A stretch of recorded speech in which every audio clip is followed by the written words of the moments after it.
I am in my mid-40s. This is what happened nearly 20 years ago. One day I visited one of my friends at his apartment, which was very old and shabby. There was an entrance to an elevator in the center of the corridor. I can't remember well, but my friend lived in unit 701 or 801 on the 7th or 8th floor. So looking at the apartment building from outside the main entrance, his house was on the far left end. One summer day, my friend said he was alone and didn't have any plans, so we called two of our friends and had a drinking party. The four of us had been drinking since the early evening, and just before passing out, we all lied on the floor, turned the lights off, and started talking. While talking to each other, a beam of street light entered through the window and was shining on the ceiling. I guess the street lights on the first floor of the apartment complex were on. Of course, we were talking while gazing at the ceiling. All of a sudden, the white ceiling turned black, as if something covered up the light. At that moment, we looked out the window while crouching down. Someone with a creepy vibe was hanging on a steel bar outside the window. Since the light was shining from behind that person, we could not see his face clearly. Then, after making an unidentifiable gesture, he smiled, showing his white teeth, without making a sound. We were so shocked at that moment that we stopped talking and were frozen with silence. Suddenly, one of us picked up an empty bottle of wine and ran toward the window shouting, "Kill that bastard!" But the creepy guy had disappeared. After a few minutes, we went out of the apartment to see where he had gone, but we could not find him. We could only hear his stomping footsteps and assumed he entered the corridor and went down the stairs. Going down the stairs is the only way that stomping sound could be made. It sounded like he descended to the first floor and was walking around, so we followed down the stairs looking for him, but quickly returned to the apartment, still filled with fear. At first, we thought it must have been a robber or some crazy guy laughing in front of the window. But when we came back to our friend's house, we were all shocked. The distance between the end of the corridor and the window of our friend's apartment was too long for someone hanging onto the steel window bar to jump across. Only a crazy person would try and fall to their death. Ordinary people can't even hold on to the steel bar. We thought that maybe someone had committed suicide by jumping from the roof of the apartment and caught the steel bar while falling. So we went down to the first floor to see if a body was there, but there wasn't a single trace. After that experience, I never visited his house again. I am a 19-year-old male, and this happened many years ago when I was very young. To give you an idea of the layout of our house back then, the living room has multiple windows that directly look out onto the back garden. There's a big gate in our driveway to stop anyone from getting in. Next to the living room is the kitchen, which also has more windows, but also the back door. This will be relevant to the story. So my mother was completing the household chores as she does one day. I was sitting in the living room watching television on the sofa with my back to the living room windows. All of a sudden, I saw a figure reflecting off of the picture frame hanging on the wall opposite the window. I asked my mom if my dad was back from work, to which she said no.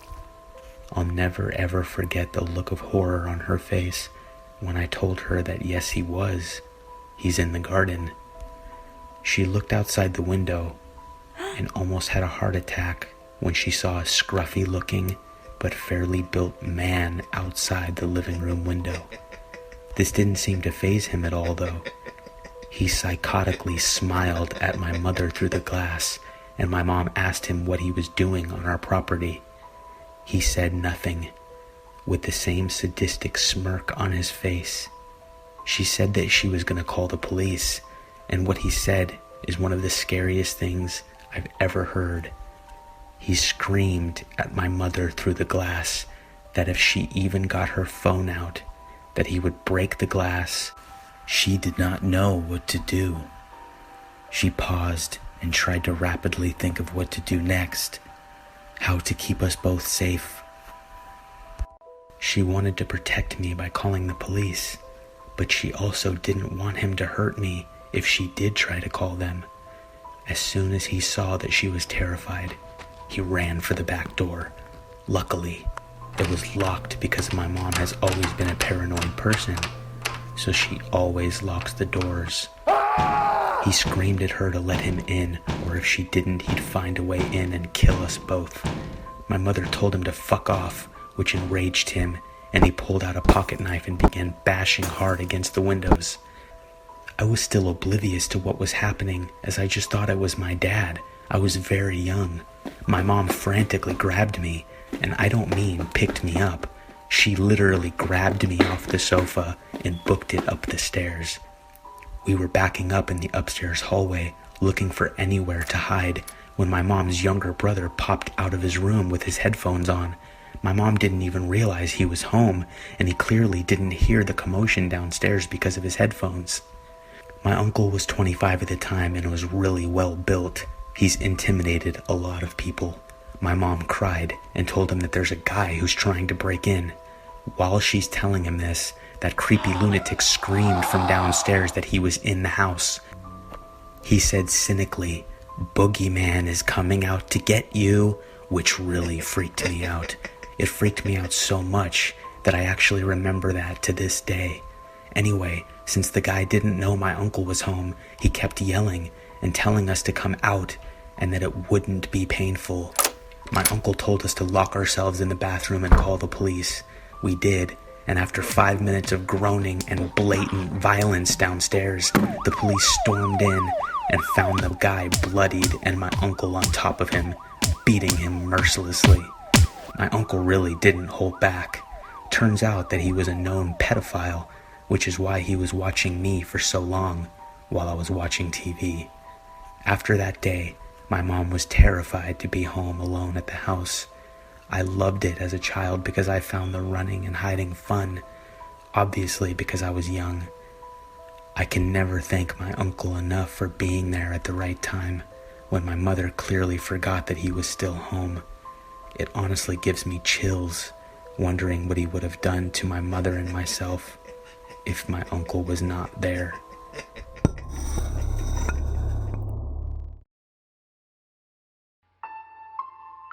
I work at a pizza joint in Chicago, and I unfortunately have the shitty responsibility of delivering pizzas, usually on the weekends, and usually at night. I've asked my boss for day shifts, but she seems to ignore my requests and give me whatever shifts I don't want the most. I know being a pizza delivery man is somewhat of a dangerous job, but I never imagined anything like what happened to me a few months ago could actually happen. There is this one customer that always calls in and acts strange as hell on the phone. Sometimes he will just hang up on you. Sometimes he'll order pizzas normally, but make crazy sounds while he does, and then hang up. We've always thought this guy was just an idiot playing pranks. He would make really weird comments too, like, "I want to order a large pizza with pineapples, mustard, and your skin." I'll never forget that one. We usually just hang up on his ass now, and we always know it's him calling because his number is saved in our system.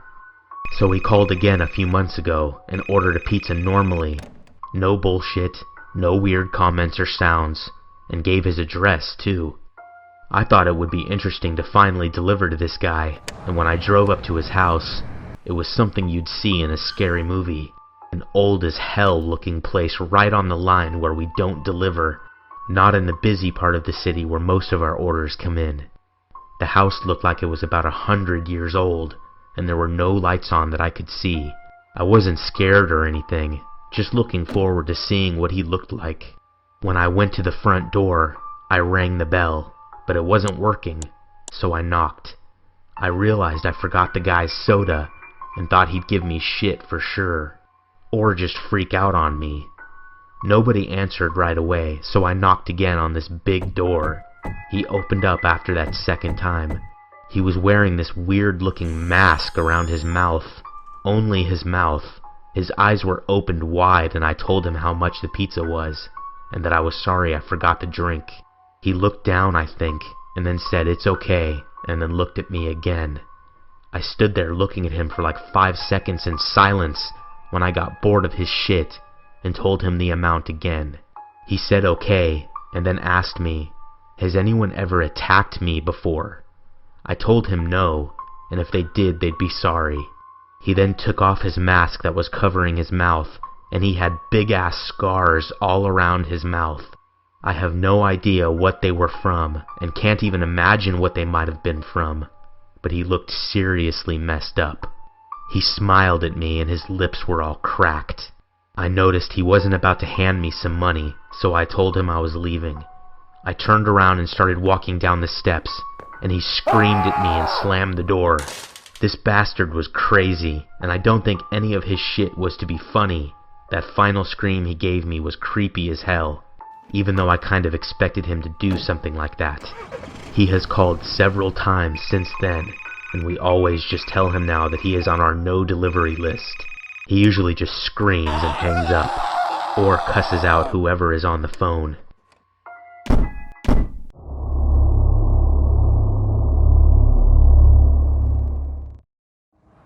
I was on summer break and went camping with my friend and his parents.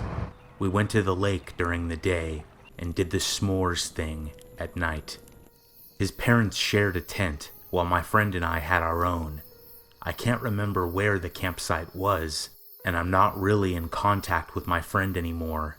But 15 years later, I'm assuming it wasn't the safest place to camp. Here's why. I woke up sometime in the early morning, like 3 or 4 a.m., and immediately saw a man's face looking in the tent at us. He had unzipped the door just enough to stick his head inside. He looked absolutely insane. He had big eyes and wild hair. I was so stiff from fear, I literally couldn't do anything. The man kept moving his head from left to right, very, very slowly, as if it was uncontrollable. I guess my friend could hear me breathing loudly or something, because he woke up too. He had the same reaction as me, and just laid there in terror, looking at this mysterious man. I'm not certain how long he was sitting there looking at us, but it felt like hours, shaking his head back and forth. At some point, we heard a noise close by, and so did the man. He disappeared quick, and a couple minutes later we got out of our tent and woke up his parents. The guy was long gone. I'm still afraid of camping to this day.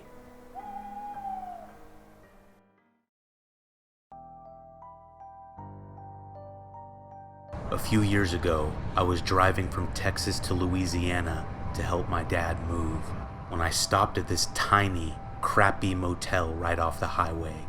It was very late at night, and it was the only option I could see. I don't remember the person who checked me in at all. I was so drowsy I could barely keep my eyes open.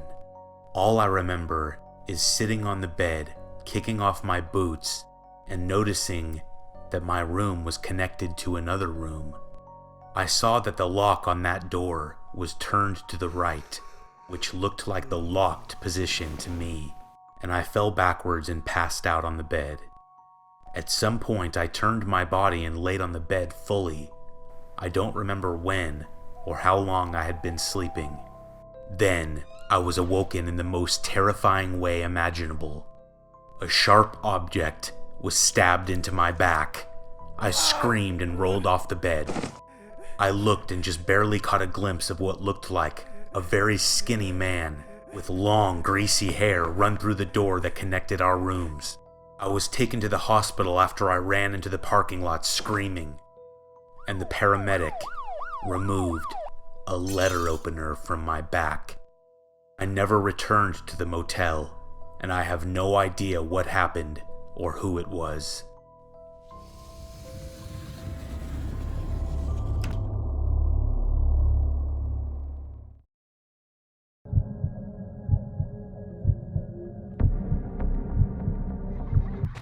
When I was a little girl, my parents took me to visit my grandmother. She lived in a little village in the countryside.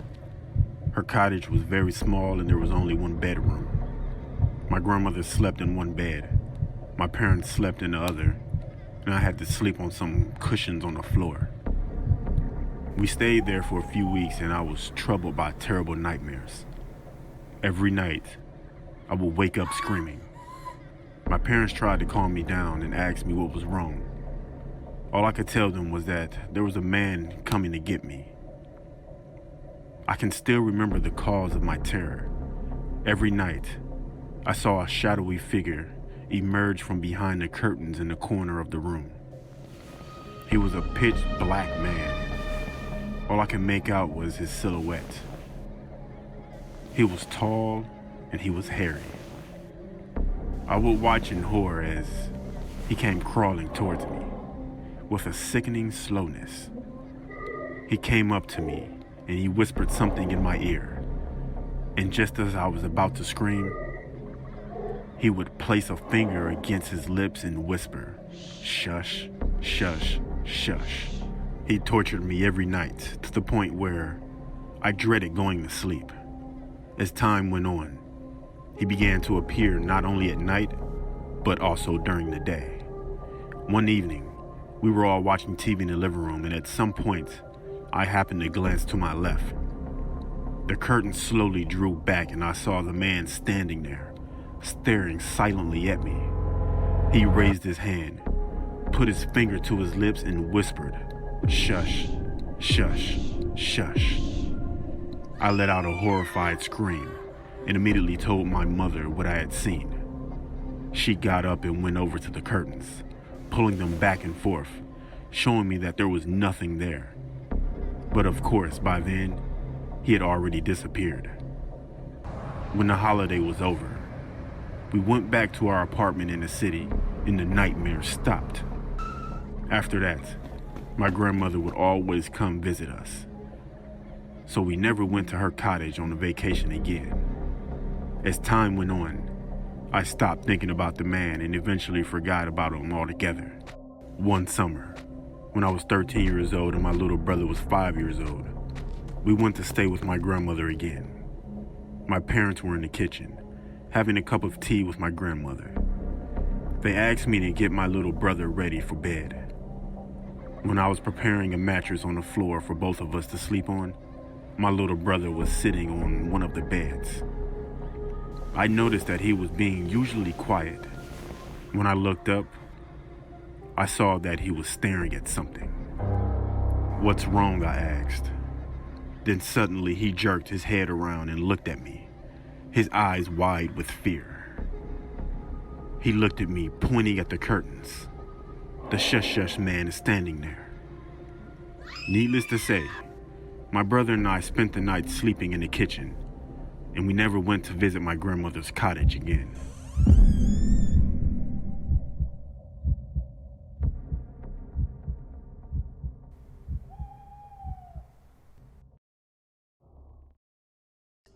Hallows Eve Nightmare, submitted by Zara Leaks. On Halloween back in late 2015, I hosted a sleepover with two of my friends, Scarlett and May. May was timid and jumpy, but Scarlett was always the confident one. Anyway, we met up around 3 p.m. and set up a tent in my back garden. It was a pretty nice one, and had a carpet and a cozy place to hang out in. We set it up next to the back gate, which at the time was old and rotting, and when standing next to it, the average adult stood 2 feet over it. We all went trick-or-treating after we set everything up. It was around 7 by then. We met up with some other friends and generally had a really good time. We went back home around 10 p.m., and with the British weather being kind, it was dry all evening, And thankfully, the neighborhood was pretty nice, so it was very peaceful that evening. We roasted marshmallows, played truth or dare, then finally laid down to sleep when it was pitch black out. The fairy lights in the garden barely illuminated anything, so it didn't bother us much. Out of nowhere, in the middle of the night, something woke us up. It was a creaking sound coming from the back gate. May shot up from her drowsy state. "Did you guys hear that?" she asked in a frightened tone. And just as she said that, we heard a cough coming from someone outside the tent. We were full alert now. Scarlet covered May's mouth in case she was going to scream as we listened to the silent night. When the deep, throaty voice came, we almost jumped out of our skins. "You kids want some candy?" A hoarse voice called to us. It sounded like an old man, someone who had smoked way too much in their lifetime. The rattling came from the gate again. "Come on, I know you're in there," the voice called out.